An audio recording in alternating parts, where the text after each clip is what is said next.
আসসালামু আলাইকুম ওয়া রাহমাতুল্লাহি ওয়া বারাকাতুহু। আজকের রেসিপি তালের শাঁসের মোরব্বা। এর জন্য তাল থেকে যে মাড়িটা বের করেছিলাম, মাড়ি বের করার পর আটিটাকে মাটিতে বেশ কয়েক মাস ধরে সংরক্ষণ করেছি। সংরক্ষণ করার পর ওই আটি থেকে এক ধরনের শাঁস উৎপন্ন হয়েছে। সেই শাঁসটাকে বের করে নিয়েছি। করে নেওয়ার পর কড়াইতে সর্বপ্রথম দিয়ে দেব ঘি। এখানে 1 চামচ মতন ঘি ব্যবহার করেছি এবং দিয়ে দেব 1 চামচ মতন এলাচের গুঁড়ো। আপনারা এখানে গোটা এলাচও ব্যবহার করতে পারেন, তবে এলাচের বীজগুলো আমরা এখানে দিয়েছি। আচ্ছা, এখানে দেবো 2টো তেজপাতা, দিয়ে এটাকে নাড়াচাড়া করে নিয়ে তালের যে শাঁসটা ছিল সেই শাঁসটা দিয়ে দেবো। এই সময় বলে দিই, এই শাঁসটা কিন্তু জল দিয়ে ধোবেন না।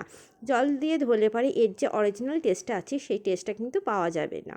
এই টেস্টটা কিন্তু একটু এদিক ওদিক হয়ে যাবে, তাই জল দিয়ে না ধোয়ার চেষ্টা করবেন।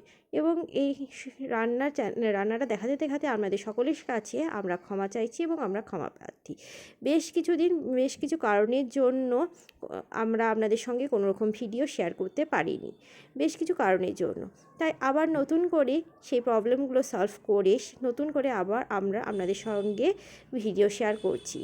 তাই আগের মতন যেমন আপনারা আগে ভিডিওগুলো দেখতেন এবং দেখার পর সেটা চ্যানেলগুলো সাবস্ক্রাইব এবং শেয়ার করে আমাদের পাশে থাকতেন এবং আমাদের আরও উৎসাহ দিতেন নতুন নতুন ভিডিও ছাড়ার জন্য, আপনাদের কাছে অনুরোধ রইল পপি রান্নাঘরে আবার নতুন করে সেই একই রকমভাবে আমাদের পাশে থাকার জন্য। এই সময় বলে দিই, এখানে দিয়ে দেব চিনি। এখানে আমরা কফি মগে 1 কাপ মাপ অনুযায়ী চিনি দিয়েছি। চিনিটা আপনারা কিন্তু পরিমাণ মতন দেবেন, যে এরকম মিষ্টি পছন্দ করেন। এরপর এটা নাড়াচাড়া করব। নাড়াচাড়া করতে করতে এটা দেখতে পাচ্ছেন এটা থেকে জল বেরিয়ে আসছে।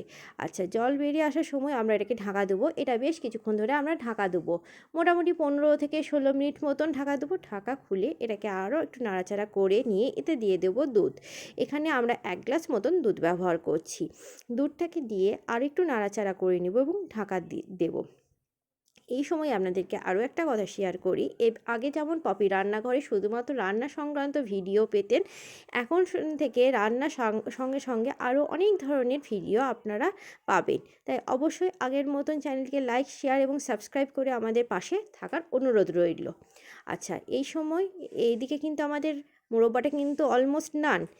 আচ্ছা, আমরা কিন্তু একটু নাড়াচাড়া করে দেখে নেব এখন কী পর্যায়ে রয়েছে।